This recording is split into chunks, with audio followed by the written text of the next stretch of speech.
హోమియోపతిలో స్టీరాయిడ్స్ ఇస్తారనే ఒక homeopathy doctor ఏం దాచిపెట్టేమి ఇవ్వట్లేదు మెడిసిన్స్. మానసిక సమస్యలకి హోమియోపతి మందులు ఉన్నాయా? బట్ హోమియోపతి మేజర్గా ఎఫినిటీ ఉండేది కారాలు తినకూడదు, కాఫీ టీ మానేయాలి, ఇలాంటి స్పైసీ ఐటమ్స్ కానీ ఇలాంటివి ఉన్నప్పుడు హెచ్ఐవికి అసలు క్యూరే లేదంటారు. అంటే ఇంకా నాకు ట్రీట్మెంట్ లేదు, నేను ఎప్పటికైనా చనిపోవాల్సిందే. ఒక ఆరోగ్యకరమైన లైఫ్ స్టైల్కి ఈ ముగ్గురు దొరికితే ఆటోమేటిక్గా ఎలాంటి ఇబ్బంది లేకుండా బతకచ్చు. ఎలాంటి కేసులు మీ దగ్గరకు వచ్చేసారు హెచ్ఐవికి సంబంధించి? అంటే ఏ టైంలో ఏమైనా కావచ్చు.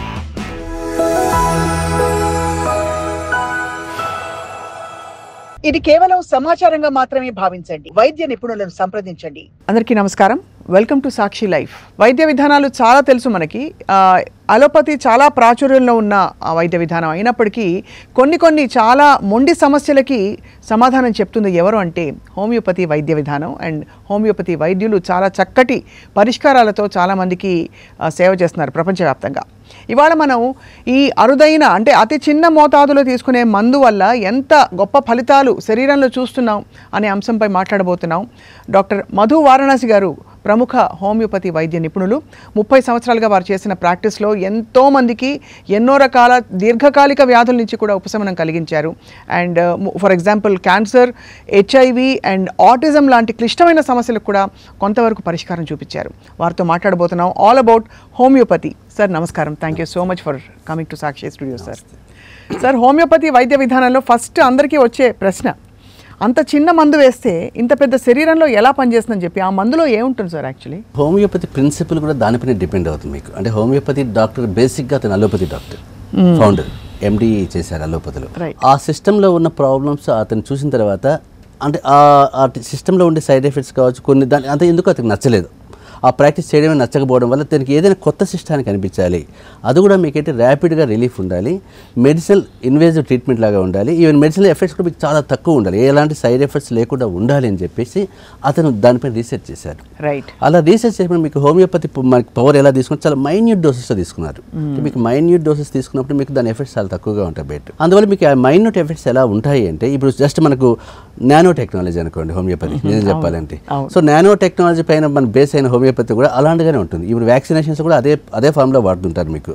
సో అలాంటి మైన్యూట్ డోసెస్లో మనం ఒక మెడిసిన్ ఏదైనా ఇచ్చినప్పుడు ఎలాంటి సైడ్ ఎఫెక్ట్స్ రావు మీకు. అందువల్ల మీకు దాని బేసిస్ తీసుకొని నేచర్స్ లా ఆఫ్ క్యూర్ తీసుకున్నారు. అంటే ప్రిన్సిపల్స్ అంతా కూడా మీ ప్రిన్సిపల్స్ అన్నీ కూడా మీకు నేచర్స్ లా పైన డిపెండ్ అవుతుంటాయి.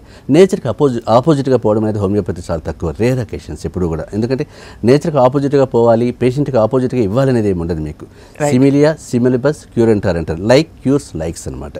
సో ఆ బేసిస్ పైన చేసుకోవడం వల్ల మీకు మెడిసిన్స్ ఎఫెక్ట్ తక్కువగా ఉండాలి, దాని క్వాంటిటీ తక్కువగా ఉండాలి, రిలీఫ్ ర్యాపిడ్గా రావాలి, పేషెంట్కి ఎలాంటి ఇబ్బంది ఉండకూడదు. అంటే దాదాపు మీరు వ్యాధిలో ఉండే ఆ చిన్న లక్షణాలని అతి చిన్న మోతాదులో ప్రవేశపెట్టడం ద్వారా క్యూర్ మొదలవుతుంది. అది మీకు అది ప్రొవోక్ చేస్తుంటాయి. అండ్ మీకు అటామిక్ ఎలా ఉంది, మనకు ఆటమ్స్ ఎలా ఉంటాయి, మీకు ఆ నానో టెక్నాలజీ ఇదే ప్రిన్సిపల్స్ ఉంటాయి కాబట్టి ఆ మైన్యూట్గా మీకు ఏమవుతాయంటే ప్రొవోక్ చేస్తాయి పేషెంట్లో ఆ వైటల్ పవర్ను.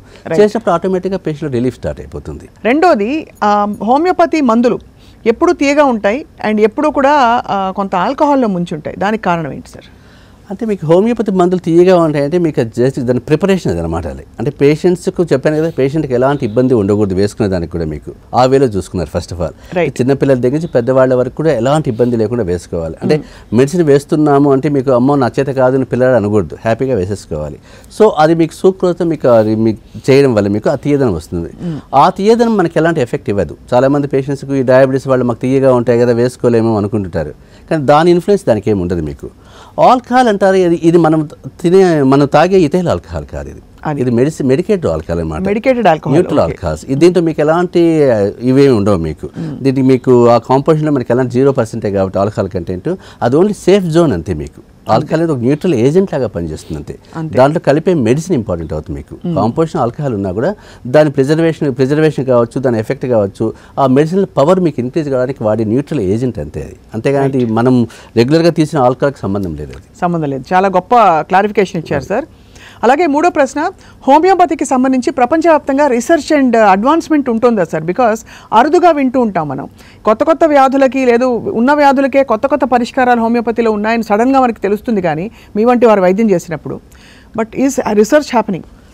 మీకు ఇప్పుడు హోమియోపతి ఇంత ముందులా కాదు మేము ఎంటర్ అయ్యేప్పటికి ఇప్పటికీ చాలా అవేర్నెస్ వచ్చింది, చాలా రీసెర్చ్ డెవలప్మెంట్ కూడా డెవలప్ అవుతుంది. ఇప్పుడు మీకు R&D జోన్లో మీకు HIV పైన చాలా మెడిసిన్స్ వచ్చాయి, మనకు రెగ్యులర్గా వాడుతున్నాము. అంటే మీకు R&D కూడా మీకు ఎలా ఉంటుంది, కంపల్సరీ మీకు ఒక కమిటీ ఉంటుంది, మీకు సెంట్రల్ కమిటీ ఉంటుంది. ఈ సెంట్రల్ కమిటీలో మానిటర్ చేస్తూ ఉంటారు. ఇవి నీతి ఆయోగ్లో మీకు హోమియోపతి జోన్ సపరేట్గానే ఉంది ఇండియన్ మెడిసిన్స్లో. వీళ్ళందరూ అంటే ఎప్పుడెప్పుడు ఎలాంటి డిజార్డర్స్ ఉన్నాయి వాటికంతా రీసెర్చ్ ఓరియంటెడ్గా చూస్తుంటారు.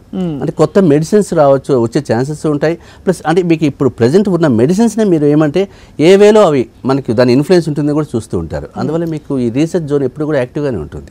ఎందుకంటే మీకు ఈవెన్ 200 years బిఫోర్ కనిపెట్టిన ట్రీట్మెంట్ అయినా కూడా ఈరోజు ఆ చికెన్ గున్యాకి పనిచేస్తుంది, మన కరోనా కోవిడ్కి పనిచేస్తుంది, ఈవెన్ ఎన్సెఫలైటిస్కి పనిచేస్తుంది. అంటే ఇవన్నీ మీకు ఆ టైంలో ఆ రోగాలు డిసీజెస్ తెలియదు కదా ఎవరికి కూడా. అవును. కానీ ఆ సిమ్టమ్స్ బట్టే చూశారు. అంటే మీకు అప్పుడు హ్యానిమన్ మీకు ఆ బేసిస్ ఆఫ్ సిమ్టమ్స్ కనుక్కున్నారు అప్పుడే. అవును. ఆ సిమ్టమ్స్ మనం ఇక్కడ మీకు చూసుకుంటే డయాగ్నోస్టిక్ తీసుకున్నప్పుడు అది చికెన్ గున్యా అంటున్నాం, ఎన్సెఫలైటిస్ అంటున్నాం. అంటే ఆ సిమ్టమ్స్ అనేది ఆ డ్రగ్స్లో ఉన్నాయి ఆల్రెడీ. సో ఆల్రెడీ ఉన్న డ్రగ్స్లో ఉన్న సిమ్టమ్స్ మనం తీసుకొని ఇప్పుడు దీన్ని మనకి ఇట్లా మీరు దాన్ని ఈ డిసీజ్కి ఇస్తున్నాం. ఇప్పుడు మొన్న కూడా మన కోవిడ్లో ఇమ్యూనిటీ బూస్టర్ అని చెప్పి ఆర్సెనిక్ ఆల్బమ్ ఈవెన్ సెంట్రల్ కమిటీనే ఇచ్చింది, సెంట్రల్ గవర్నమెంటే ప్రమోట్ చేసింది. ఆర్సెనిక్ ఆల్బమ్ ఆల్మోస్ట్ ఆర్సెనిక్ ల్యాక్స్కి ఇచ్చారు, కోర్స్ ఆఫ్ పేషెంట్స్ డిస్ట్రిబ్యూట్ చేశాం. ఈవెన్ మన తెలంగాణలో ఎక్కువ చేశాం. ఈవెన్ నేను పర్సనల్గానే ఒక 1 lakh doses ఇచ్చాను మన పిల్లలకి అందరికీ కూడా. అంటే దీన్ని బట్టి ఇలా తీసుకున్న వాళ్ళు కూడా చాలామంది పేషెంట్స్ ఎవరికి కూడా అటాక్ కాలేదు నాకు తెలిసి. నేను నా పేషెంట్స్ అనుకుందాం, పోనీ నేను ఇచ్చిన వాళ్ళు కూడా చాలామంది ఎవరు కూడా మాకు కోవిడ్ వచ్చింది చెప్పిన వాళ్ళు తక్కువే. వచ్చినా కూడా ఎవరికి కూడా ఏదో సింపుల్గా వచ్చిపోయింది తప్ప అడ్మిట్ అయ్యేంత అవసరం రాలేదు. దీన్ని బట్టి అర్థం ఏంటంటే ఆ 200 years బిఫోర్ ప్రూవ్ చేసిన డ్రగ్సే ఇప్పటికీ ఇలాంటి కేసులు పనిచేస్తూనే ఉన్నాయి. హోమియోపతి మెడికేషన్ వాడుతున్నప్పుడు చాలామంది ఫోన్లే పక్కన అలోపతి మందులు వేసుకుంటే తప్పేంటి అని చెప్పి ఆ మందులు కూడా వేసుకుంటారు. దీనివల్ల దానికి కానీ దానివల్ల దీనికి కానీ ఇంటరాక్షన్స్ ఉంటాయా? కొన్ని కేసెస్లో మనకి ఏమవుతుందంటే ఇంటరాక్షన్స్ కనిపిస్తాయి. కానీ చాలామంది పేషెంట్స్ మన దగ్గరికి వచ్చేవాళ్ళు కొన్ని డిజార్డర్స్ అంటే మనం ఏంటి కొన్ని ప్రాబ్లమ్స్ డయాబెటీస్ కానీ, హైపర్ టెన్షన్ కానీ, కార్డియాక్ ఇష్యూస్ కానీ ఇలాంటి ప్యారలల్గా వాడాల్సి వస్తుంది. కొన్ని ఎందుకు వాడమని చెప్తామంటే సపోజ్ ఆ పేషెంట్ అనుకోకుండా విత్డ్రా చేశారనుకోండి, సిమ్టమ్స్ అగ్రవేట్ అయ్యే ఛాన్స్ ఉంటుంది. అప్పుడు పేషెంట్ ఏమనుకుంటాడు, హోమియోపతి వాడడం వల్ల నాకు ఈ ప్రాబ్లం వచ్చిందేమో అని ఒక అపోహ కూడా ఉంటుంది అక్కడ. అవును. అందువల్ల మనం ఏం చేస్తామంటే గ్యాప్ ఇచ్చి వాడమని చెప్తాం. అలోపతి మెడికేషన్ ఏమైనా ఉంది అనుకుంటే మాత్రం ఒక 1/2 hour to 45 minutes గ్యాప్ ఇచ్చేసి వాడితే దేని యాక్షన్ దానికి వెళ్తూ ఉంటుంది. రైట్. మిగతా కేసులకు పెద్ద అవసరం రాదు, కానీ కొన్ని లైఫ్ స్టైల్ డిజార్డర్స్ కొంచెం సపోర్టివ్గా అలోపతి కూడా పెట్టుకోవాల్సి వస్తుంది కొన్ని కేసుల్లో. అంటే పేషెంట్కు ఇబ్బంది లేకుండా చేయడానికి అనుకుంటే అవేమీ వద్దు మేము హోమియోపతి వాడుతాం అన్న పేషెంట్ మన దగ్గరికి వచ్చినప్పుడు అప్పుడు అవి కూడా డిస్కార్డ్ చేసేయచ్చు, పెద్ద ఇష్యూ కాదు అది. అండ్ అలాగే హోమియోపతిలో స్టీరాయిడ్స్ ఇస్తారనే ఒక విషయాన్ని ప్రాచుర్యంలోకి తీసుకొచ్చారు ఎవరు, మన అలోపతి నిపుణులు కొంతమంది. అంటే తగ్గడం చూసి ఉదాహరణకి స్కిన్ డిజార్డర్స్కి ఎస్పెషల్లీ అలర్జిక్ కండిషన్స్కి బాగా పనిచేసిన పరిస్థితులు చూసాం. అలాగే ఇంకా కొన్ని డయాబెటీస్ లాంటి కండిషన్స్లో కూడా బాగా ఎఫెక్ట్ చూపించింది. ఈ స్టీరాయిడ్స్ అనే కాన్సెప్ట్ మీకు చాలామంది అదర్ సిస్టమ్స్ ఆఫ్ మెడిసిన్ చెప్తుంటారు, ఎక్కువగా అలోపతి డాక్టర్స్ చెప్తూ ఉంటారు. అది ఏంటి అంటే వీళ్ళకు సిస్టమ్ పై నాలెడ్జ్ ఏం లేదు, వాళ్ళు ఒప్పుకుంటారు అది కూడా. ఎందుకంటే మాకు హోమియోపతి ఏమీ తెలియదు, హోమియోపతి వాళ్ళు స్టీరాయిడ్స్ వాడతారేమో అనుకుంటారు. ఇక్కడ హోమియోపతిలో స్టీరాయిడ్స్ వాడేనారు అనుకుందాం, బై ఛాన్స్ ఏ డాక్టర్ అయినా కూడా అన్ని కేసులు కూడా స్టీరాయిడ్స్ వాడడానికి ఛాన్స్ రాదు. ఏదైనా మీకు హోమియోపతి డాక్టర్ ఏమి దాచిపెట్టేమి ఇవ్వట్లేదు మెడిసిన్స్, పేషెంట్ చేతికి మనం హ్యాండ్ ఆఫ్ చేసేస్తున్నాం. సపోజ్ స్టీరాయిడ్ ఉంది అనుకుంటే తెలుసుకుంటే ఎవరైనా ప్రూవ్ చేయొచ్చు, దాన్ని ఏ డాక్టర్ అయినా చేయొచ్చు. ఇప్పుడు మన దగ్గరికి డాక్టర్లు వస్తారు, బ్యూరోక్రాట్స్ వస్తారు, అందరూ వస్తారు. ఇప్పుడు అనుకుంటే వాళ్ళు ఏమి ఒక నిమిషంలో దాన్ని మనం ఎక్కడ కనుక్కోవచ్చు, ల్యాబ్లో కనుక్కోవచ్చు స్టీరాయిడ్ వాడుతున్నారు అనేది. సో అలాంటి వాళ్ళు ఎవరు ఇంతవరకు పెట్టలేదు. అలాంటి క్వాలిఫైడ్ డాక్టర్స్లో అలాంటి ఛాన్సెస్ చాలా తక్కువ ఉంటాయి. ఇప్పుడు ఫేక్ డాక్టర్స్ క్వాక్స్ ఉన్నప్పుడు వాడుతున్నారంటే అది మనకు సంబంధం లేదు. అది రైట్. ఒక హోమియోపతిలో ప్లాంట్ స్టీరాయిడ్స్ అనేది కామన్గా ఉంటాయి ఎవరికైనా కూడా. ప్లాంట్ స్టీరాయిడ్స్ ఎవరైనా వాడుకోవచ్చు. అది ఏంటంటే మీకు ప్లాంట్స్లో వచ్చే స్టీరాయిడ్స్ ఏంటి, అది న్యాచురల్గా వచ్చే స్టీరాయిడ్స్, దాన్ని ఏ డాక్టర్ ఏం చేయలేడు. అలోపతి డాక్టర్ అయినా అదే వాడాల్సిందే, హోమియోపతి డాక్టర్ అయినా అదే వాడాల్సిందే. కానీ దాంట్లో మనకు వచ్చే సైడ్ ఎఫెక్ట్స్ ఏమి ఉండవు. అంతేగాని అది లైఫ్ సేవర్స్ లాగా మనకు అలోపతులు ఓమ్నాకాటిలు వైసోలిన్ వేసినంతగా హోమియోపతిలో అలాంటి స్టీరాయిడ్స్ లేవు మనకి. రైట్. సో అలాంటి ఛాన్స్ కూడా లేదు మీకు. అది ఊరికే వీళ్ళ అభిప్రాయమే తప్ప ఏ డాక్టర్ కూడా అలాంటి అడిగినప్పుడు నేను కూడా వాళ్ళకి అంటే మన పేషెంట్స్ అడుగుతుంటారు ఎప్పుడు, అదే డాక్టర్ని అడగమంటాను, వచ్చి ప్రూవ్ చేయమని చెప్పాలి. అంతే. సరే నీకు మెడిసిన్స్ ఇచ్చాను, ఆ మెడిసిన్స్ పోయి డాక్టర్ గారు చూపించండి, అది స్టీరాయిడ్ ఉందని ప్రూవ్ చేయమని చెప్పండి, పెద్ద ఇష్యూ కాదు కదా అది. And sir finally food interactions వల్ల కాఫీ టీ మానేయాలి, కారాలు తినకూడదు, వెల్లుల్లి ఇంగువ ఘాటైన స్మెల్స్ ఉండేవి ఏదైనా కూడా తీసుకోకూడదు అంటారు హోమియోపతి మందులతో. ఇది ఇప్పటి కాలంలో కూడా వర్తిస్తుందా సార్? జనరల్గా ఈ రెస్ట్రిక్షన్స్ మనకి ఎందుకు వచ్చాయంటే హోమియోపతి ఇండియన్ మెడిసిన్స్లో కలపడం వల్ల ఆయుర్వేద, యునాని, హోమియోపతి 4 ఒకే ఆయుష్లోకి వచ్చాయి. ఆయుర్వేదంలో ఎలాంటి రెస్ట్రిక్షన్స్ ఉన్నాయో అవే హోమియోపతికి అప్లికబుల్ అయిపోయాయి. అంటే జనరల్గా అది అలవాటు అయిపోయింది మనకు. సార్ ఏమైనా పథ్యం ఉందా అని చెప్తే కామన్గా చెప్పే పథ్యంలోకి వెళ్ళిపోతున్నాయి. బట్ నన్ను అడిగితే కన్నా నా వ్యక్తిగతంగా నేను చెప్పాలంటే అంత స్పెసిఫిక్ రెస్ట్రిక్షన్స్ అవసరం లేదు. ఎందుకంటే ఇది ఆరిజిన్ ఆఫ్ మెడిసిన్ జర్మనీ. అవును, జర్మనీలో మీరు ఇంగు వేసుకుంటానని చెప్పే ఛాన్స్ లేదు అక్కడ. అది ఎందుకంటే అక్కడ కనిపెట్టిన డాక్టర్ కూడా ఇంగు తినే డాక్టర్ ఏం కాదు కదా. అక్కడ ఆల్కహాల్ ఇవన్నీ వాళ్ళకి కామన్, వాళ్ళ లైఫ్ స్టైల్ కామన్గా వస్తూనే ఉంటాయి. సో అక్కడ లేని రెస్ట్రిక్షన్స్ మనకు వచ్చేటివి ఏం లేవు. రైట్. బట్ ఏంటి అంటే చాలా మందికి హోమియోపతి చాలా మైన్యూట్ జ్యూసెస్ కాబట్టి ఇలాంటి స్పైసీ ఐటమ్స్ కానీ ఇలాంటివి ఉన్నప్పుడు కొంచెం ఇంటరాక్ట్ అవుతుందేమో అని చెప్పి డౌట్ వస్తుంది. కాబట్టి ఒక హాఫ్ అన్ అవర్ గ్యాప్ ఇవ్వాలి అంతే. అంతేగాని కాఫీ తాగకూడదు, టీ తాగకూడదు అనే పెద్ద రెస్ట్రిక్షన్స్ ఏం లేవు. కాఫీ తాగొచ్చు, బట్ గ్యాప్ ఇవ్వాలి. అలా చేసుకుంటే మీకు ఇంతవరకు ఎవరికి కూడా అలాంటి ఇబ్బందులు ఏం రాలేదు. సరే, ఇంట్రొడక్టరీ ఎపిసోడ్లో మీ ఎక్స్పీరియన్స్లో బాగా అంటే మీరు చాలా సక్సెస్ఫుల్గా క్యూర్ చేసిన కండిషన్స్ ఏమిటి సార్ హోమియోపతితో? జనరల్గా మీకు ఎనీ హోమియోపతి డాక్టర్గా ఎంట్రీ లెవెల్కి వచ్చినప్పుడు అలర్జిక్ కేసెస్ ఎక్కువ ఉంటాయి. అవును, ఎక్కువగా ఎంట్రీ లెవెల్. ఇప్పుడు నేను కూడా అప్పుడు ఎంట్రీ లెవెల్లో 15 years పాటు 100 కేసులు 90 మంది అలర్జీ వాళ్ళనే చూశాను. 100 అపాయింట్మెంట్ అంటే ఆస్తమా కావచ్చు, రైనైటిస్ కావచ్చు, ఇవే కావచ్చు. అంటే హోమియోపతికి ఎఫినిటీ మీకు అలర్జిక్ కేసులో చాలా బ్రహ్మాండంగా ఉంటుంది. అంటే మీకు ఈవెన్ డెరిఫ్లిన్ డెకడ్రాన్ ఇంజెక్షన్ వేసుకున్న రాని రిలీఫ్ మన మెడిసిన్స్తో వస్తుంది. అలాంటి పేషెంట్స్ నేను మన చాంబర్లో కూర్చొని చూపించాను. అంటే వాళ్ళు డెలిఫ్రిన్ కూడా వేసుకోకుండా డైరెక్ట్గా మన క్లినిక్కి వచ్చి నోట్లో మందు వేయండి సార్ ముందు తగ్గిపోతుంది అన్నంత నమ్మకం వాళ్ళకు. అంత ఇన్స్టాంట్ రిలీఫ్ వచ్చేస్తుంది మీకు. అందువల్ల మీకు హోమియోపతి విషయానికి వచ్చినప్పుడు చాలామంది ఏమనుకుంటారంటే హోమియోపతిని కొన్ని కేసెస్కి మాత్రమే వాడతారేమో అనుకుంటారు. బట్ నేను చూసిన కేసుల్లో మంచి సక్సెస్ఫుల్ కేసెస్ కావాలనుకుంటే కన్నా అలర్జిక్ కేసెస్ కావచ్చు, ఆస్తమా కావచ్చు, రైనైటిస్ కావచ్చు, స్కిన్ ప్రాబ్లమ్స్, సోరియాసిస్ కావచ్చు, ఆర్థరైటిస్ ప్రాబ్లం కావచ్చు, డిస్క్ ప్రాబ్లమ్స్, ఇవన్నిటికీ మీకు చాలా మంచి రిలీఫ్ దొరుకుతుంది పేషెంట్కి. అంటే పేషెంట్ కూడా నమ్మలేనంత రిలీఫ్ వచ్చేస్తుంది. అంటే ఎందుకంటే మీకు పేషెంట్ అలా ఎత్తుకొచ్చి మన చాంబర్లో పెడతారు. అంటే 2 చేతులతో ఎత్తుకొచ్చి నొప్పిలతో తట్టుకోలేక డిస్క్ ప్రాబ్లమ్స్ వాళ్ళు 1 monthలో వాళ్ళు నడుచుకుంటూ మళ్ళీ బస్సులో వచ్చేస్తారు హ్యాపీగా. అంత 1 monthలో మీరు నివారించేశారు. అంటే మీకు పెయిన్ మేనేజ్మెంట్ చేసేసాం అక్కడ. పెయిన్ లేనప్పుడు ఆటోమేటిక్గా నడుచుకుంటూ వచ్చేస్తారు. అది కూడా దూరం వాళ్ళు ఈ కడప నుంచో కాకినాడ నుంచి వచ్చేవాళ్ళు హ్యాపీగా ట్రైన్లో వచ్చేసాం సార్ అని చెప్తారు. మామూలుగా డిస్క్ ప్రొలాప్స్ వాళ్ళు మీ దగ్గరకు రాకపోతే ఏం పరిష్కారం ఉండేది వాళ్ళ దగ్గర? సర్జరీ ఇంటర్వెన్షన్ అంతే. అంటే సర్జరీని కూడా నివారించే అంతటి క్యూర్ మనకి ఇలాంటి వాటికి ఇక్కడ మీకు సర్జికల్ ఇంటర్వెన్షన్ లేకుండానే మేనేజ్ అవుతున్నారు patients. Even majority 90% of cases surgery చెప్పిన తర్వాత వచ్చిన వాళ్ళు నా దగ్గరికి. వీళ్ళు నేను వ్యక్తిగతంగా చెప్పాలంటే కూడా 90% కేసెస్ సర్జికల్ కేసెస్. వాళ్ళందరూ ఇప్పుడు వరకు హ్యాపీగానే ఉన్నారు. ఎవరు సర్జరీకి వెళ్ళలేదు, ఏదో మళ్ళీ వచ్చేసి మాకు మళ్ళీ ఇబ్బంది అయిపోయింది సార్ మాకు తగ్గలేదని చెప్పిన వాళ్ళు కూడా లేరు. ఏదో 10% ఆఫ్ కేసెస్ అంటారా కామన్గా అటు ఇటు పోతుంటుంది ఆ సక్సెస్ రేట్లో. కాబట్టి నేను చెప్పేదంటే ఈ డిస్క్ రిలేటెడ్ ప్రాబ్లమ్స్ కానీ అలర్జిక్ కేసెస్ కానీ ఇలాంటి వాటిలో మీకు హోమియోపతికి ద పవర్ ఆఫ్ హోమియోపతి చాలా మ్యాజికల్ రెమెడీస్ లాగా పనిచేస్తాయి. కొన్ని కండిషన్స్ సార్ ఇప్పుడు బాగా విపరీతంగా ఎక్కువ ప్రబలుతున్న conditions. For example heart condition, అందరికీ ఇప్పుడు కొంత గొప్ప హార్ట్ డిసీజ్ ఉంటుంది. కొలెస్ట్రాల్కి అండ్ అలాగే డయాబెటీస్కి, వీటికి హోమియోపతిలో మందులు కనుగొన్నారు సార్? అంటే మీకు ఆల్రెడీ హోమియోపతిలో మెడిసిన్స్ ఉన్నాయి. ఈవెన్ అక్యూట్ ఎంజైనా పెయిన్ వచ్చినా, అక్యూట్ చెస్ట్ పెయిన్ వచ్చేసినా మీకు కార్డియాక్ రిలేటెడ్గా మెడిసిన్స్ చాలా ఉన్నాయి. అంటే మీకు ఇక్కడ ఏమవుతుందంటే చాలామంది రిస్క్ తీసుకోరు. ఎందుకు రిస్క్ తీసుకోరు అంటే పెయిన్ అనుకోండి ఇమీడియట్గా మన హాస్పిటల్ అడ్మిట్ అయిపోతాం కానీ డైరెక్ట్గా హోమియోపతి డాక్టర్ వెతుక్కుంటూ రాలేం. అవును, అంటే చెస్ట్ పెయిన్ అంటే ఎవరికైనా భయం వేస్తుంది ఆ మూమెంట్లో. అక్కడ పోయి ఏదైనా వేసుకోవాలనుకుంటే కానీ పోయి హోమియో డాక్టర్ని కలుద్దాము అనే ఆలోచన రాదు. అంటే అప్పటికి ఆ గోల్డెన్ అవర్ దాటిపోతుంది కాబట్టి ఆ 2-3 hours అనేది గోల్డెన్ అవర్ వాళ్ళకి. ఆ గోల్డెన్ అవర్లో హోమియో డాక్టర్ని పెట్టే ఛాన్స్ లేదు.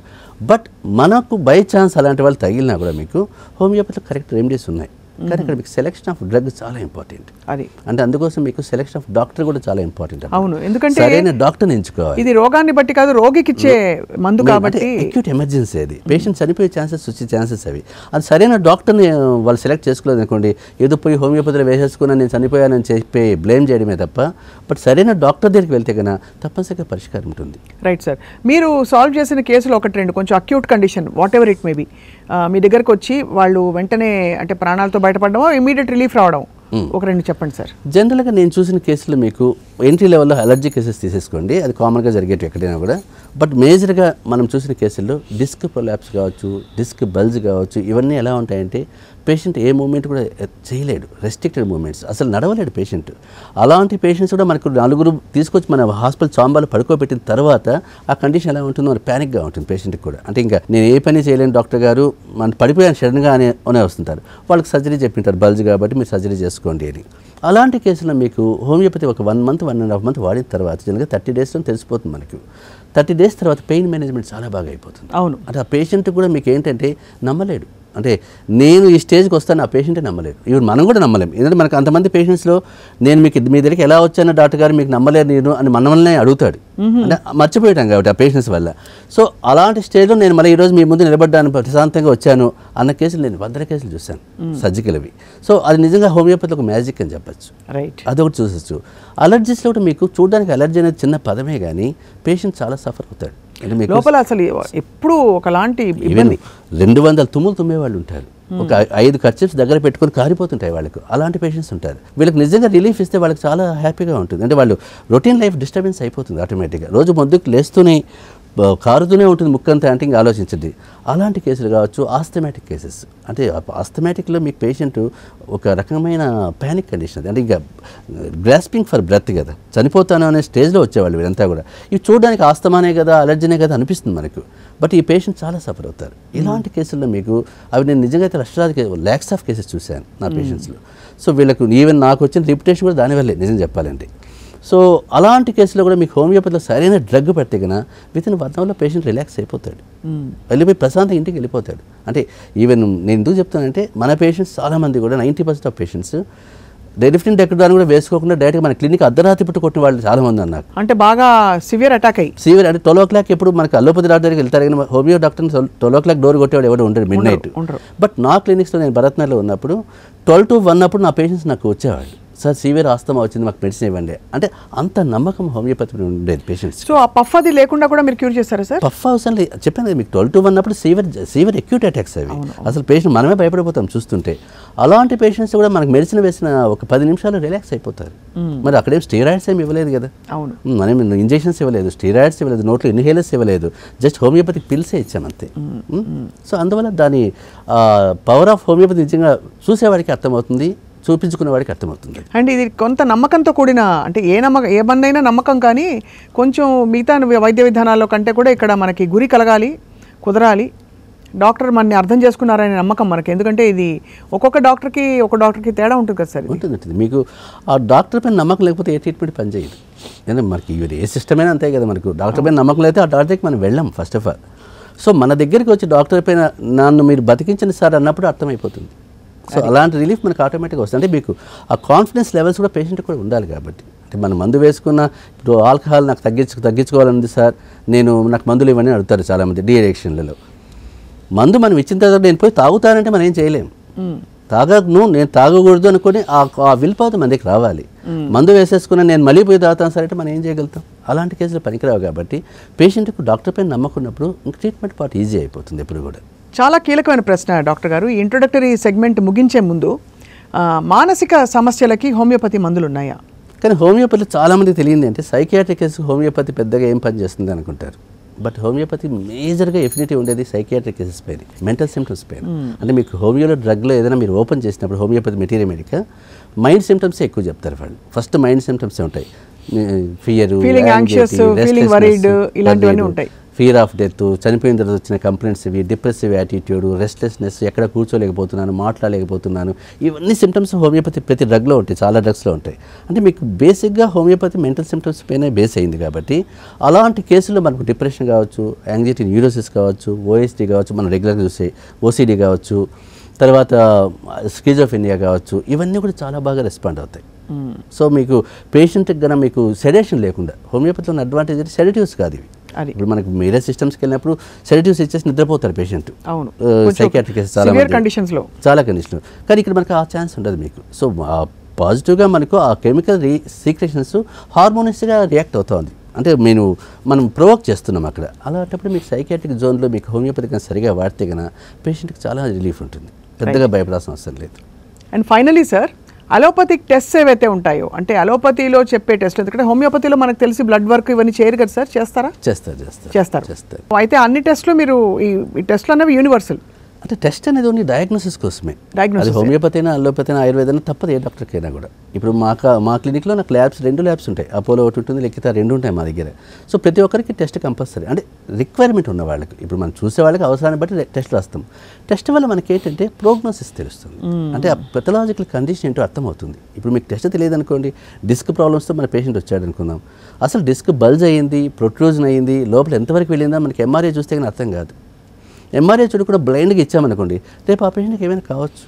అది ఆ డాక్టర్ నెగ్లిజెన్సీ అంటారు తప్ప హోమియోపతి డాక్టర్ కాబట్టి టెస్ట్లు ఏం చేయలేదు అని చెప్పే ఛాన్స్ లేదు మీకు. అది హెచ్ఐవి పేషెంట్ అనుకుందాం, CD4 కౌంట్ చూడాలి మనం. CD4 కౌంట్ చూసుకుంటే పేషెంట్ సర్వైవల్ రేట్ చెప్పాలి మనం. అంటే 3 monthsలో ఏమైనా చనిపోతాడా, 3 years బతుకుతాడని చెప్పాలి. అది మీకు CD4 కౌంట్ చేసి కానీ చెప్పలేము మనము. అలాంటి వాటిలో ప్రతిదీ కూడా మనకు కేసు చూడాల్సింది. టెస్ట్ అనేది కామన్గా యూనివర్సల్గా అందరికీ అవసరమే. మనకు ఇంతకు ముందు ఏంటంటే హోమియోపతి డాక్టర్కి వెళ్తే ఏ టెస్ట్లు వద్దు, చేయబట్టుకొని చెప్పేస్తాడు, మొహం చూసి చెప్పేస్తాడు అనేది ఒక అలా వచ్చిందంటే కాన్సెప్ట్. కానీ అది రాంగ్ వే ఆఫ్ మెథడ్ మనకి అవుతుంది, మనకి అది ఎట్లయినా కూడా. హెచ్ఐవికి అసలు క్యూరే లేదంటారు. హోమియోపతి ఆఫర్ చేసేది ఏమిటి సార్? పరిష్కారమా లేక ఉపశమనమా? అంటే మీకు హెచ్ఐవి వచ్చింది అన్న పేషెంట్ ఆటోమేటిక్గా మనకి మెంటల్గా డిస్టర్బ్ అయిపోతాడు, ఫిజికల్గా మెంటల్గా కూడా. అంటే ఇంకా నాకు ఈ ట్రీట్మెంట్ లేదు, నేను ఇప్పటికైనా చనిపోవాల్సిందే అని ఆ కాన్సెప్ట్తోనే వస్తారు మన దగ్గరికి. వచ్చిన ప్రతి పేషెంట్ కూడా మనకి ఏంటంటే నేను ఎట్లా చనిపోతానని ఏడుస్తూ కూర్చుంటాడు తప్ప ఫస్ట్ విజిట్లో ఆ భరోసా ఉండదు ఆ పేషెంట్కి. కానీ నేను చెప్పేది ఏంటంటే హెచ్ఐవి వచ్చినంత మాత్రం చనిపోతాడు అని చెప్పాల్సిన అవసరం లేదు. ఎందుకంటే లైఫ్ స్పాన్ పెంచేయచ్చు మనకు. ఇక్కడ క్యూరా రిలీఫ్ అనేది సెకండరీ పార్ట్ అనమాట. అంటే మనకు ప్రతి చిన్నదానికి మనం క్యూర్ అని చెప్పలేము. అంటే మీకు హెచ్ఐవి క్యూర్ చేస్తానని చెప్పడానికి ఉండదు, చెప్పకూడదు కూడా. ఎందుకంటే ఆ పేషెంట్ ఎన్ని సంవత్సరాలు బతుకుతాడు, క్వాలిటీ ఆఫ్ లైఫ్ ఎంతవరకు ఉంటుంది, తన ఎక్స్టెన్షన్ ఆఫ్ లైఫ్ ఎంతవరకు ఉంటుంది అనేది మనం చూడాలి ఇప్పుడు కూడా. అంటే నేను 3 నెలల్లో చనిపోతానన్న పేషెంట్ 3 సంవత్సరాలు బతికాడు అనుకోండి, చాలా రెస్పాన్సిబిలిటీ ఫుల్ఫిల్ చేసేయచ్చు, ఫ్యామిలీ రెస్పాన్సిబిలిటీస్. అందువల్ల మనకి హెచ్ఐవి కేసుల్లో మనం చూసేది ఏంటంటే CD4 కౌంట్ మేజర్గా చూస్తాం. రైట్. CD4 కౌంట్ మనకి 200 కంటే లోపల ఉంది అంటే లైఫ్ థ్రెట్ ఉంటుందని చెప్పడానికి ఆస్కారం ఉంటుంది. అంటే పేషెంట్కి ఏమైనా కావచ్చేమో 70, 100 అలా ఉన్నప్పుడు ఏమైనా ఇన్ఫెక్షన్స్ వచ్చాయనుకోండి, పేషెంట్ కొలాప్స్ అయ్యే ఛాన్సెస్ ఉంటాయి. సడన్గా అనుకోకుండా న్యూమోనియా వచ్చింది, కొలాప్స్ అయిపోవచ్చు. చెప్పండి, హై ఫీవర్స్ వచ్చాయి, కొలాప్స్ అయిపోవచ్చు. అంటే పేషెంట్ రెడీగా ఉంటాడు ఇన్ఫెక్షన్స్కి. అంటే ఆ బాడీలో ఇమ్యూనిటీ లెవెల్స్ తగ్గడం వల్ల పేషెంట్కి ఎప్పుడైనా ఏమైనా కావచ్చు. రైట్. అందువల్ల మీకు ఇక్కడ మనం ఏం చేస్తామంటే ముందు CD4 కౌంట్ పెంచడానికి హోమియోపతిలో మెడిసిన్స్ ఇస్తాం. అతని ఇమ్యూనిటీ లెవెల్స్ పెంచేస్తాం. అలా పెంచినప్పుడు ఈ 400, 500 మనం రీచ్ అయ్యింది అనుకుంది, అయిన తర్వాత పేషెంట్కి ఇంకా హ్యాపీగానే ఉంటాడు. ఏ విధమైన ఎలాంటి కాంప్లికేషన్స్ ఏమి ఉండవు. ఎక్స్పోజ్ అయినా కూడా ఇన్ఫెక్షన్స్ రావు ఏమి. ఎలాంటి అంటే మీకు కౌంట్ 500కి వెళ్ళిపోయిందంటే ఇమ్యూనిటీ లెవెల్స్ బాగానే పెరుగుతున్నాయి పేషెంట్కు. అలాంటి పేషెంట్ మీకు అప్పుడు 50 years బతకచ్చు, 70 years కూడా బతకచ్చు. పెద్ద ఇష్యూ కాదు అది. అంతేగాని నేను చనిపోతాడనే ఛాన్స్ ఏమి ఉండదు మీకు. మీరు అన్నది రైటే సార్. అంటే హార్ట్ అటాక్ వచ్చి ఎప్పుడైనా పోవచ్చు అనే ఒక మౌలిక విషయం మనకు తెలుసు. చాలా మంది యంగ్స్టర్స్ పోతున్నారు, అంటే చక్కటి ఆరోగ్యాలు ఉండి కూడా. అలాంటిది ఇలాంటి ఒక కండిషన్ ఉంది అని చెప్పగానే క్యాన్సర్, హెచ్ఐవియో ఇమీడియట్గా ముందు మానసికంగా కృంగిపోతారు అందరూ. అదే. సో ఎవరికైనా అది మానసికంగా కృంగిపోయే వస్తారు పేషెంట్స్ చాలామంది కూడా. ఇప్పుడిప్పుడే అవేర్నెస్ వచ్చి డాక్టర్ దగ్గరికి వస్తున్నారు. కానీ ఇంతకుముందు 10 years బ్యాక్తో కంపేర్ చేస్తే మీకు 10 years బ్యాక్ అసలు పేషెంట్స్ డాక్టర్ దగ్గరికి వచ్చేవాడే కాదు. హెచ్ఐవి అది చాలా కాన్ఫిడెన్షియల్ పెట్టుకొని వాళ్ళు నలిగిపోయి చనిపోయేవాళ్ళు, అలా అయిపోయింది. ఇప్పుడు డాక్టర్స్ కలుస్తున్నారు, చెప్పుకుంటున్నారు ఓపెన్గా ఇది ప్రాబ్లం మాది అనేది. అందువల్ల మీకు ఏంటంటే ఇలాంటి జోన్లో ఉన్నప్పుడు తప్పనిసరిగా డాక్టర్స్ కలవాలి, హోమియో డాక్టర్ని కూడా కలిస్తే కానీ ప్యారలల్గా అలోపతి వాడుకునే నష్టం లేదు. But quality of life improve అవుతుంది, తన కాంప్లికేషన్స్ స్టాప్ చేసేయచ్చు, ఇమ్యూనిటీ కూడా పెంచుకోవచ్చు. రైట్. ఎలాంటి కేసులు మీ దగ్గరకు వచ్చేసారు హెచ్ఐవికి సంబంధించి? అంటే ఒక పర్టికులర్ కండిషన్లో వాళ్ళు మానసికంగా కృంగిపోయి మీ దగ్గరకు వచ్చి మీరు మంది ఇచ్చి వాళ్ళ వైరల్ లోడ్ తగ్గించిన సందర్భాలు 1-2 పంచుకోవాల్సిందిగా కోరుతున్నాం. అంటే నేను చూసిన చాలా కేసుల్లో కూడా చాలామంది CD4 కౌంట్ 70, 80, 30 ఉన్న వాళ్ళు కూడా ఉన్నారు. 30 ఉన్నారంటే ఇంక పేషెంట్ డేంజర్ జోన్లోకి వెళ్ళిపోవడం. 70, 100 ఉన్నప్పుడే డేంజర్ జోన్ అంటాం మనము. ఎందుకంటే ఏ టైంలోనే ఏమైనా కావచ్చు. రైట్. లైఫ్ థ్రెట్ ఎప్పుడైనా ఇవ్వచ్చు మీకు. అలాంటి పేషెంట్స్ నేను చాలామంది చూశాను. ఇప్పటి వరకు వాళ్ళు 10 years అయింది, ఇప్పుడు కూడా ఎవరు చనిపోలేదు, హ్యాపీగానే ఉన్నారు. ఎక్కడ ఏ విధమైన ఎలాంటి కాంప్లికేషన్స్ రాలేదు, ప్రశాంతంగానే ఉన్నారు అందరూ కూడా. అంటే వీళ్ళందరూ కూడా ఏ ఒక్కటి జరిగినా మనకు చెప్పగలుగుతారు. పేషెంట్ ఇన్ఫర్మేషన్ మనకు వచ్చేస్తుంది ఏం జరిగింది అనేది. అంటే మీకు దీన్ని బట్టి ఏమైందంటే హోమియోపతి డ్రగ్స్ వాడినంత కాలం పేషెంట్కి ఎలాంటి ఇబ్బంది రాలేదు. సో 30 ఉన్న పేషెంట్ చిన్న 20 years పేషెంట్ నేను చూసాను, 30 CD4 కౌంట్ ఉన్నాడు. 30 CD4 కౌంట్ అంటే ఎలాంటి వేరే సిస్టమ్స్లో వాళ్ళు ఇంకా వాడి లైఫ్ అయిపోయిందని చెప్పడమే అంతే. కానీ అలాంటి పేషెంట్ ఈ రోజు కూడా 7-8 years అయినాడు, ఇప్పటికీ హ్యాపీగా ఉన్నాడు. ఇప్పుడు 30 వరకు వచ్చేసిందంటే సార్ ఇట్ మీన్స్ వాళ్ళు ఎయిడ్స్లోకి వెళ్ళిపోయినట్టే. మీకు 200 లోపల వచ్చింది అంటే ఎయిడ్స్లో కన్వర్ట్ అయిపోతుంది కేసు. అంటే మీకు 200 అబౌవ్ ఉన్నంతకాలం ప్రాబ్లం లేదు. కానీ CD4 కౌంట్ డౌన్ అవుతూ 200, 170 అట్టు వచ్చిందంటే హెచ్ఐవి నుంచి ఎయిడ్స్లో కన్వర్ట్ అయిపోతారు. రైట్. ఎయిడ్స్ అనేది మీకు మల్టిపుల్ ప్రాబ్లమ్స్, అక్కడ ఒకటి కాదు ఏదైనా రావచ్చు. అవును. ఇక్కడే ఏదైనా బాడీలో ఆర్గన్ ఫెయిలియర్ జరగచ్చు, ఆర్గానిక్ ఫెయిల్యూర్ కావచ్చు, కిడ్నీస్ పైన ఇన్ఫ్లుయెన్స్ చూపించవచ్చు, మల్టిపుల్ ఫంగల్ ఇన్ఫెక్షన్స్ రావచ్చు, కార్డియాక్ ప్రాబ్లమ్స్. ఏదంటే మనకు బాడీ ఇమ్యూనిటీ లెవెల్స్ రెడీగా ఉంటాయి దేనికైనా కూడా, ఏదైనా అవి అటాక్ అయ్యేదానికి రెడీగా తీసుకుంటుంటాయి. అలాంటి పేషెంట్ ఎప్పుడైనా ఏదైనా కావడానికి ఆస్కారం ఉంటుంది. కాబట్టి ఇలాంటి కేసుల్లో మనం హోమియోపతి చాలా బాగా పనిచేస్తుంది. చాలామంది నేను గమనించిన కేసుల్లో చాలా కేసులు నేను హ్యాండిల్ చేస్తాను. రోజుకు నేను 4-5 కేసులు నాకు హెచ్ఐవి కంపల్సరీ ఉంటాయి. సో వీళ్ళందరూ కూడా ఒకరిద్దరు ఎవరో చనిపోయారు. ఆ ఒకరిద్దరు కూడా ఎందుకు చనిపోయారంటే వాళ్ళు మెడిసిన్ తీసుకున్న 1 month లోపలే చనిపోయారు. ఎందుకంటే వాళ్ళకి అనుకోక న్యూమోనియా రావడం వల్ల అలా కొలాప్స్ అయ్యారు ఆ ఇద్దరు తప్ప. నాకు తెలిసి 99% ఎవరు కొలాప్స్ కాలేదు. కానీ సార్ ఈ కండిషన్ ఇప్పటికి కూడా బాగా విపరీతంగా ఎక్కువగా ఉందా? హెచ్ఐవి కండిషన్ అంటే బాగా తగ్గిపోయాయి హెచ్ఐవి కేసులు అనే ఒక ఫీలింగ్లోకి వచ్చాం మనం. అంటే అలా అనుకుంటున్నాం కానీ బట్ ప్రాక్టికల్గా నేను పర్సనల్గా చెప్పాలంటే హెచ్ఐవి కేసులు ఈ మధ్య నాకు ఎక్కువగానే వచ్చాయి. ఈ 10 yearsలో నేను జనరల్గా దానిపైన ఎక్కువగా ఫోకస్ చేశాను కాబట్టి నేను ఎక్కువగా చూస్తూనే ఉన్నాను కేసెస్. అంటే తగ్గడం అంటే మీకు స్టాటిస్టిక్స్ ప్రకారం మనకు పేషెంట్ చెప్పుకొని కూడా చాలా ఉంటాయి. ఇప్పుడు నిజం చెప్పాలంటే హెచ్ఐవి పాజిటివ్ అని మన దగ్గరికి వచ్చిన పేషెంట్ రికార్డ్ చేసుకోకపోవచ్చు, గవర్నమెంట్ హాస్పిటల్ రికార్డ్ చేసుకోకూడదు. డైరెక్ట్ నా దగ్గరికి వచ్చారనుకోండి, నేనేం రికార్డ్ చేసి అంటే ఒకప్పుడు పబ్లిక్ హెల్త్ సిస్టమ్ ద్వారానే వచ్చేవి కాబట్టి అది అంత రికార్డ్ ఎవిడెన్స్ ఉండేది. అక్కడ మీకు ఒక హెల్త్ సెంటర్కి వెళ్ళినప్పుడు ఆటోమేటిక్ రికార్డ్ చేసుకోవాలి. ఎలా అయితే కొత్తలో కోవిడ్ కేసులు చెప్పేవాళ్ళం, తర్వాత ఈ హోమ్ కిట్స్ వచ్చాక మనకి చెప్పడం ఎవరికి వారే సెల్ఫ్ లిమిటెడ్ డిజార్డర్ లాగా అయిపోయింది. అది కూడా లాస్ట్గా అందరూ ఎవరికి వారే వాడుకోవడం మెడిసిన్స్ అయిపోయింది కాబట్టి అంత సివియారిటీ కానీ అంత ప్యానిక్ కానీ కాలేదు సెకండ్ స్టేజ్ తర్వాత ఎవరు కూడా. కాబట్టి మీకు ఇప్పట్లో ఏంటంటే మీకు ఒక అడ్వాంటేజ్ ఏమైందంటే అవేర్నెస్ వచ్చింది. రైట్. అంటే పేషెంట్ బయట ఎక్స్పోజ్ అయినాడు అంటే డాక్టర్ని కలుస్తున్నాడు. అంటే ఫస్ట్ 1 weekలో డాక్టర్ని కలిసేస్తున్నాడు. సార్ నాకు ఇట్లా 1 week ముందు ఎక్స్పోజ్ అయ్యాను, భయమేస్తుంది, నాకు హెచ్ఐవి వచ్చిందేమో అని చెప్పి. అంటే అలాంటి అవేర్నెస్ రావడం వల్ల మనకి ఏమైందంటే ఫస్ట్ స్టేజ్లోనే మనం అక్కడ నిలిపేయచ్చు. ఎప్పుడు హెచ్ఐవి నుంచి ఎయిడ్స్లోకి వచ్చిన తర్వాత వచ్చే స్టేజ్ కంటే కూడా ఈ హెచ్ఐవి స్టేజ్లో మనకి ఈజీగా ఉంటుంది కేసు ఎప్పుడు కూడా. సో అలాంటి పేషెంట్స్ ఎక్కువయ్యారు కాబట్టి అది నిజంగా చెప్పుకోదగ్గ మంచి ఇదే అన్నమాట చెప్పాలంటే. ఇంకొక చాలా కీలకమైన విషయం సార్, అంటే ఇప్పుడు ఈ రోజుల్లో హెచ్ఐవికి ధీటుగా ఉండే ఇతర మహమ్మారి రోగాలు ఏంటి? ఫర్ ఎగ్జాంపుల్ డయాబెటీస్ చాలా కామన్ అయిపోయింది. డయాబెటీస్ వల్ల వచ్చే ఇతరతర సమస్యలతో కూడా ఆరోగ్యం క్షీణించిన పరిస్థితులు చూస్తున్నాం. Which would you say is more dangerous sir ఈ రోజుల్లో? జనరల్గా మనకి హెచ్ఐవి కంటే లైఫ్ స్టైల్ డిజార్డర్స్ ఎక్కువ డేంజరస్గా ఉంటాయి. బీపీ కావచ్చు, డయాబెటీస్ కావచ్చు, ఇవి కామనెస్ట్ డిజార్డర్స్. డయాబెటీస్ ఇప్పుడు కామన్ అయిపోయింది అందరికీ కూడా. చిన్న 20 years వాడికి వస్తూ ఉంది, 70 years వరకే వస్తుంది. ఇంతకుముందు మనం ఏమనుకునేవాళ్ళం, డయాబెటీస్ అంటే 50s తర్వాత వస్తుందిలే, అంత పెద్ద ఇష్యూ కాదు అనుకునేవాళ్ళం. ఇప్పుడు 20-25 years పిల్లలకే వచ్చేస్తుంది. ఎందుకు అంటే మన లైఫ్ స్టైల్ వేరియేషన్స్ కావచ్చు, స్ట్రెస్ కావచ్చు, టెన్షన్ కావచ్చు, హెరిడిటరీ కావచ్చు, ఏదైనా కావచ్చు. మనం తినే ఫుడ్ హ్యాబిట్స్ మారిపోయాయి. ఇప్పుడు మిడ్ నైట్ తినడం ఎక్కువైపోయింది, స్పైసీ ఫుడ్ తింటున్నారు.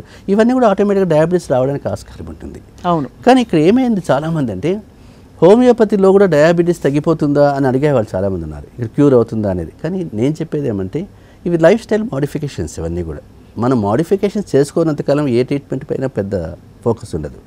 ఈవెన్ హోమియోపతి తీసుకున్నా కూడా మీకు అడ్వాంటేజ్ ఏముంటుందంటే కాంప్లికేషన్స్ ప్రొటెక్ట్ చేసే ఛాన్సెస్ ఉంటాయి. హోమియోపతిలో ఆ లెవెల్స్ తగ్గించడానికి ఆస్కారం ఉంటుంది. పేషెంట్లో ఉండే హెల్త్ జోన్లో ఉండే ప్రాబ్లమ్స్ మనం క్లియర్ చేసేందుకు ఆస్కారం ఉంటుంది, అంటే దాని ఇంపాక్ట్ పడకుండా. అంతేగాని హోమియోపతి వాడుతున్నాం కదా అలోపతి డిస్కార్డ్ చేసేసేసి సడన్గా 400-500కు వెళ్ళిన తర్వాత గ్యాంగ్రీన్ ఫామ్ అయ్యి కాల్ తీసేసారు నాకు హోమియోపతి వాడిన వల్ల అనుకోవడం చాలా తప్పు.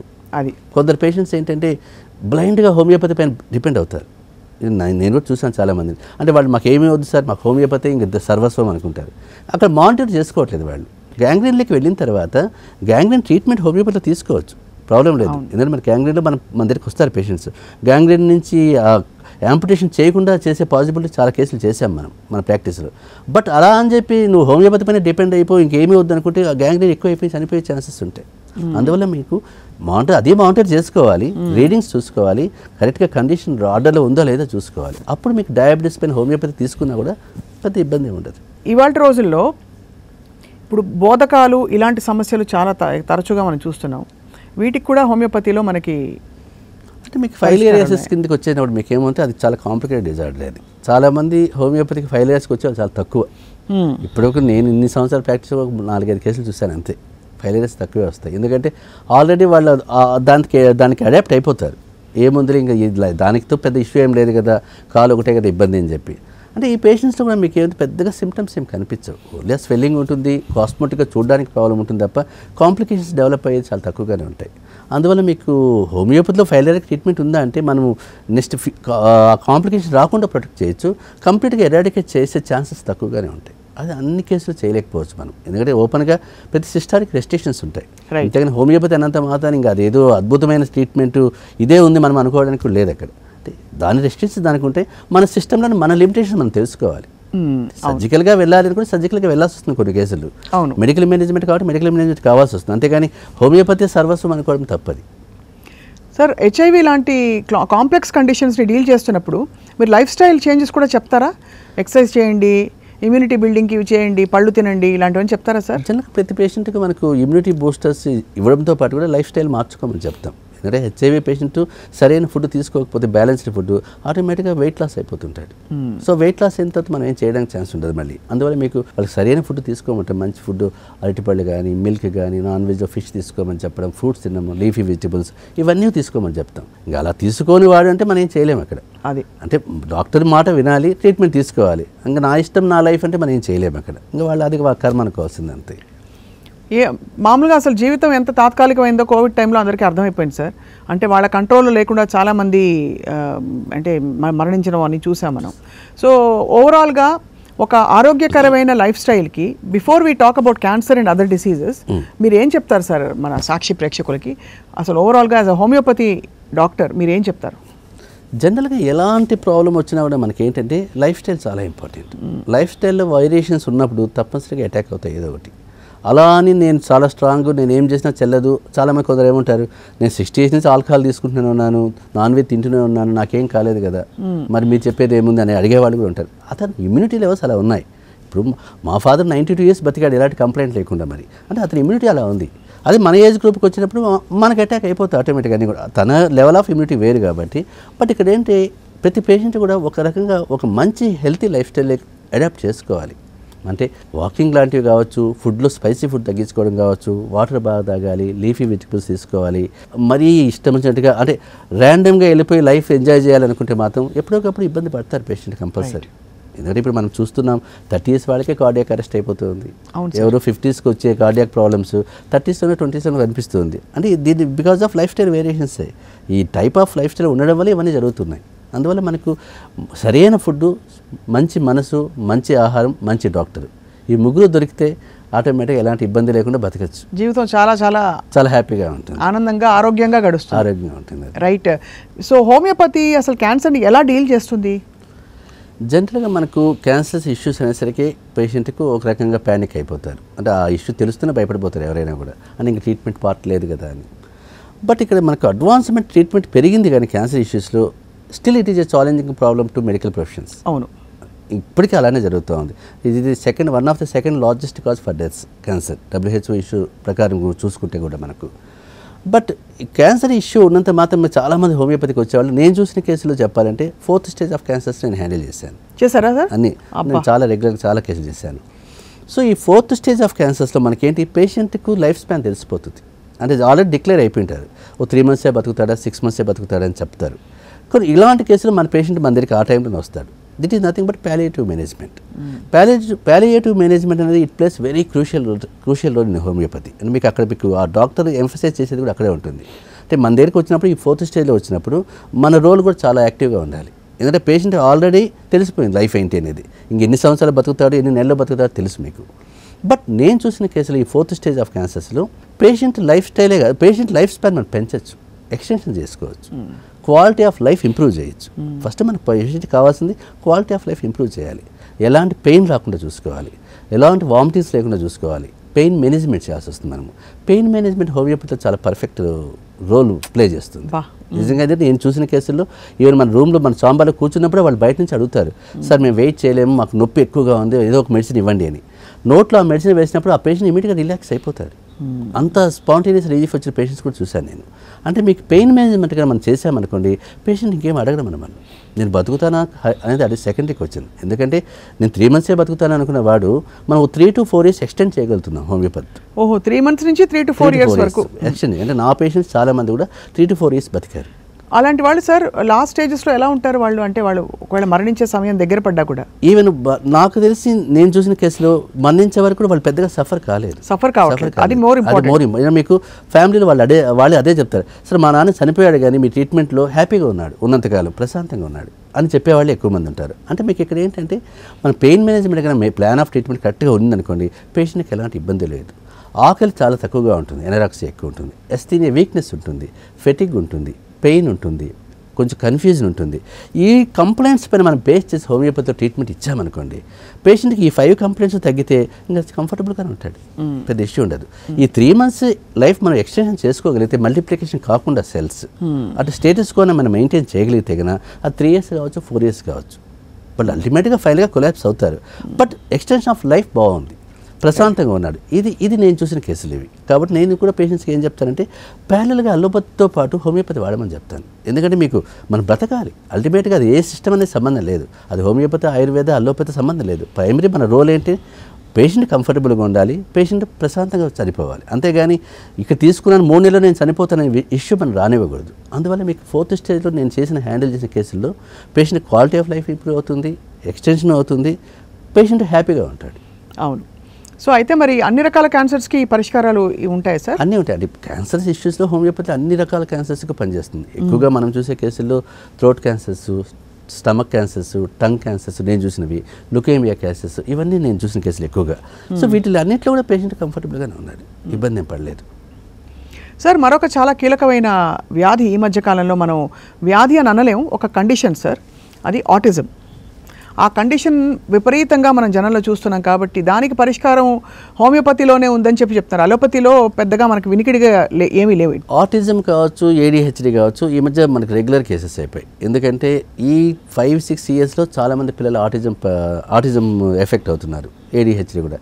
కానీ చాలామంది పేరెంట్స్కి అంటే గుర్తుపట్టలేకపోతున్నారు. ఆటిజం వచ్చింది మా వాడికి తెలియట్లేదు. ఈవెన్ 1-2 years అయిన తర్వాత వాళ్ళు వస్తున్నారు. ఎందుకంటే మా వాడు మాటలు రావట్లేదండి, గమని కూర్చుంటున్నాడండి, కాన్సన్ట్రేషన్ లేదండి అని అప్పుడు గుర్తుపడుతున్నారు. ఎప్పుడైనా సరే మనకు ఆటిజం కేసులో మీకు ఫస్ట్ స్టేజ్లోనే గుర్తుపట్టాలి పేరెంట్స్. ఎందుకంటే ఫస్ట్ 6 monthsలోనే మనకు అర్థమైపోతుంది patient condition. Mile stones delay అవుతున్నాయి, మనం పిలిచినా పలకట్లేదు పేషెంట్. జనరల్గా ఇంట్లో ఉన్నప్పుడు పేరు పెట్టి పిలిచామనుకుంటే ఆ అబ్బాయి రెస్పాండ్ కాదు, అది ఫస్ట్ సిమ్టమ్ మనకు తెలుస్తుంది. బేసిక్ సోషల్ స్కిల్స్లో చేంజెస్ కనిపిస్తుంటాయి మనకు, కమ్యూనికేషన్ స్కిల్స్ డిస్టర్బ్ అవుతుంటాయి. ఇవన్నీ ఫస్ట్ 6 monthsలో తెలిసిపోతుంటాయి మనకు. ఇలాంటి చేంజెస్ ఉన్నప్పుడు పేరెంట్స్ తప్పనిసరిగా అక్కడ ఫోకస్ చేయాలి. అంటే మా వాడికి ఏదో ఇబ్బంది అవుతుంది, ఏదో కనుక్కోవాలి అనేది. అప్పుడు మనకు ఆటిజం అని డయాగ్నోస్ చేసిన తర్వాత ట్రీట్మెంట్ పార్ట్లకు తొందరగా వెళ్ళాలి. ఎందుకంటే ఆటిజాన్ని గుర్తుపట్టడమే మెయిన్ సమస్య చాలామంది పేరెంట్స్లో వచ్చింది. అవును. అందులో మీకు హోమియోపతి విషయానికి వచ్చినప్పుడు జనరల్గా చాలామంది పేషెంట్స్ 80-90% ఆఫ్ పేషెంట్స్ NRI ఫ్యామిలీసే వచ్చాయి. ఎందుకంటే NRI ఫ్యామిలీస్ అక్కడ పుట్టడం వల్ల కావచ్చు, ఆ క్లైమాటిక్ వేరియేషన్స్ కావచ్చు, రీజన్ స్పెసిఫిక్గా చెప్పలేము. పేరెంటల్ కమ్యూనికేషన్ లేకపోవచ్చు అక్కడ. ఎందుకంటే పేరెంట్స్ వాళ్ళ జాబ్స్లో ఉండి ఆ హెక్టిక్ షెడ్యూల్స్ వల్ల పిల్లాడిపైన ఫోకస్ చేయలేకపోవచ్చు. అప్పుడు మీకు మాటలు ఆటోమేటిక్ డెవలప్ కావు. అదే మన దగ్గర ఉన్నాడు అనుకోండి, వాళ్ళ అమ్మమ్మ వాళ్ళ తాతయ్య మాట్లాడుతూ ఉంటారు రెగ్యులర్ ఏదో ఒకటి, బయట ఎవరెవరు ఎత్తుకుంటారు, చేస్తుంటారు, ఇవన్నీ ఉంటాయి. కానీ ఆ పిల్లాడికి అవి ఐసోలేట్ అయిపోతారు అక్కడ. అందువల్ల మీకు డిలే అయిపోతాయి అవన్నీ కూడా. చాలామంది మనం చూసిన పేషెంట్లు ఈ NRI ఫ్యామిలీస్ చూసాం మనకి ఎక్కువగా. అంటే బేసిక్గా రీజన్ చెప్పలేం కానీ, బట్ అక్కడ పుట్టిన పిల్లలు చాలామంది కూడా ఆటిజంతో సఫర్ అయ్యారు. సో మనకి హోమియోపతి విషయానికి వచ్చినప్పుడు మీకు ఏమవుతుందంటే ఆటిజం చాలా మంచి రెస్పాన్స్ ఉంటుంది. ఎందుకు ఉంటుంది అంటానంటే, బట్ ఇక్కడ ఏంటంటే ఇన్స్టాంట్గా స్పాంటేనియస్ రిలీఫ్ రావాలి అనుకోకూడదు. ఆటిజం కేసులో ఒక 1-1.5 year పేషెంట్ ఆ డాక్టర్ చేతిలో ఉండాలి. రైట్. ఉంటే మాత్రం కమ్యూనికేషన్ స్కిల్స్ డెవలప్ అవుతాయి. ఈవెన్ స్పీచ్ ట్రీట్మెంట్ ఇచ్చేయచ్చు మనము. స్పీచ్ థెరపీ చేసుకుంటూ కూడా బేసిక్ సోషల్ స్కిల్స్ కూడా డెవలప్ అవుతాయి. ఇదేంటే నేను పనిచేసిన ఇన్స్టిట్యూషన్స్ మెంటలీ రిటార్డ్ స్కూల్ ఒకటి ఉంది, చైర్మన్ దానికి నేను. బాల వికాస్ అని ఒకటి ఉంది, అక్కడ డెఫ్ అండ్ డమ్ పిల్లలు ఉన్నారు, అక్కడ ఇలాంటి కేసులు ఉంటాయి.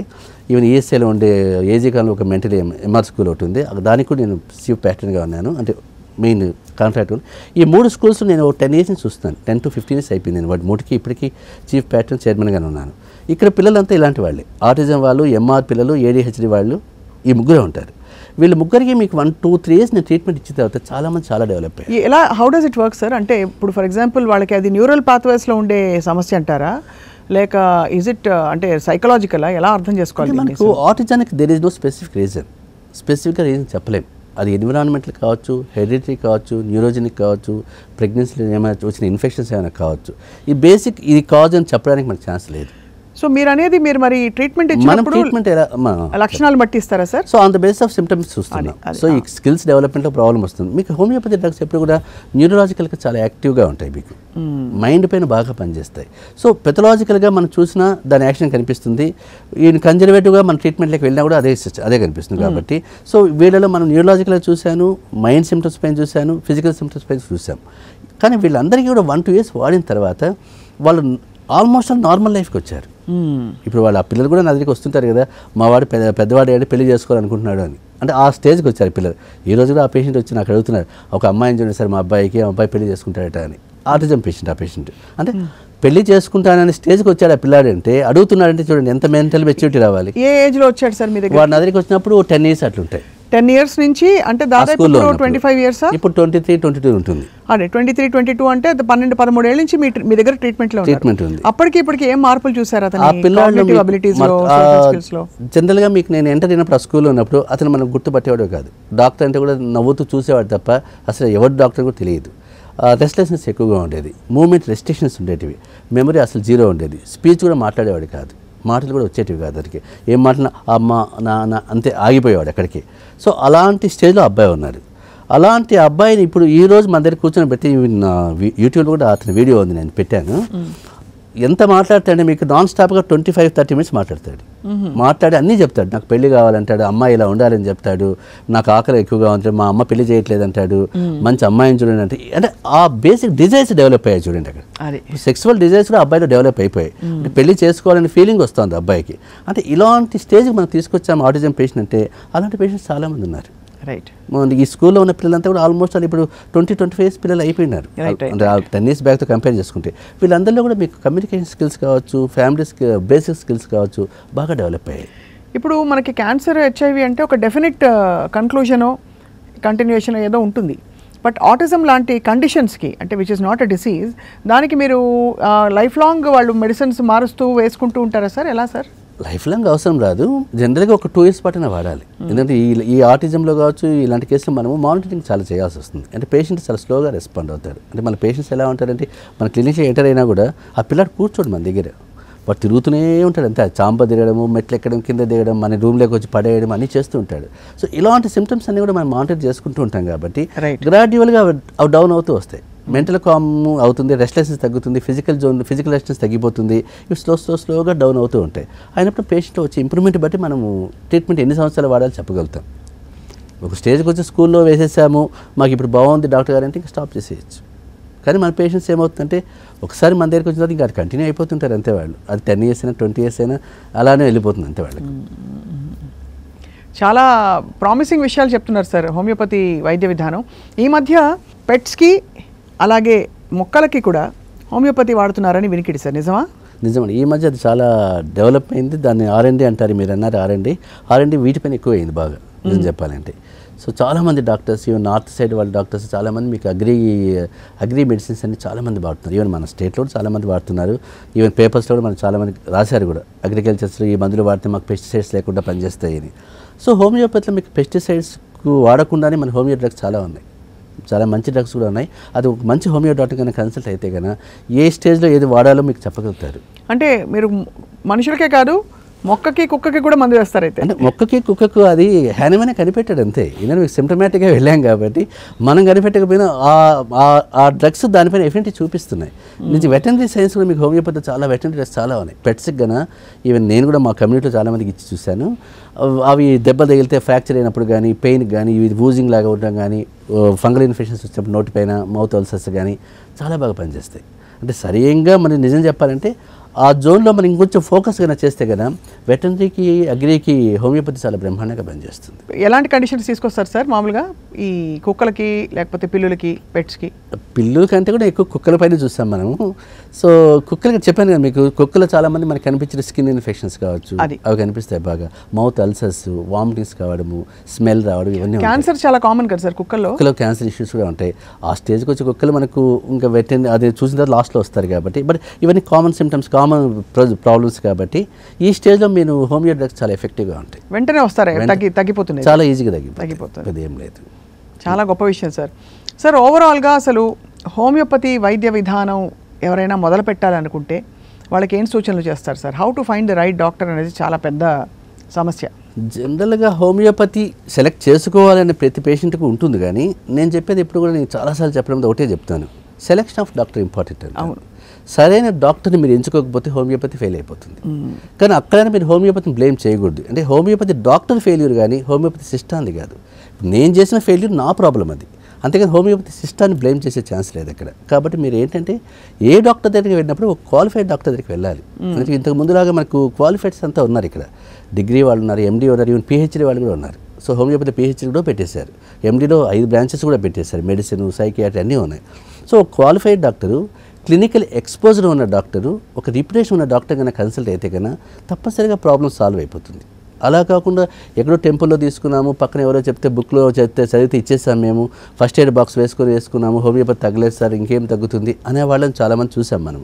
సో అలాంటి వాళ్ళకి తప్పటి అది ఒక చిన్న, మనం ఏదైనా ఒక చిన్నది ఏదైనా కొనాలనుకుంటేనే 10 షాపులు చూస్తాం. చిన్న టీవీ కొనడానికి 10 షాపులకు వెళ్తాం, అది అక్కడ తగ్గుతుందా, ఇక్కడ తగ్గుతుందా, అక్కడ తగ్గుతుందా అని. అలాంటి నీ బాడీలో ఏదైనా ప్రాబ్లం వచ్చినప్పుడు మంచి డాక్టర్ని వెతుక్కోవాలి. అది నేను అంటాను.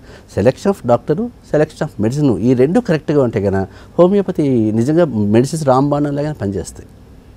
చాలా గొప్పగా చెప్పారు డాక్టర్ మధు వారణాసి గారు. అంటే హోమియోపతితో ఇంత హోప్ ఉంది అండ్ ఇన్ని విషయాలకి క్యూర్ ఉందని, వాళ్ళ కొత్త విషయాలు, కొత్త కోణాలు తెలుసుకున్నాం about homeopathy. Thank you so much sir. మళ్ళీ మీరు మా స్టూడియోకి రావాలి. మరిన్ని స్పెసిఫిక్ దీర్ఘకాలిక వ్యాధులు కావచ్చు, కండిషన్స్ కావచ్చు, లేదు ఆరోగ్యకరమైన జీవనశైలికి కావాల్సిన చిట్కాలు కావచ్చు, అన్నీ మీరు చెప్పాలని కోరుకుంటున్నాం సార్. నమస్కారం. Thank you so much. And that's it for today. రాబోయే ఎపిసోడ్స్లో మరిన్ని విషయాలు తెలుసుకుందాం. Stay tune to Sakshi life.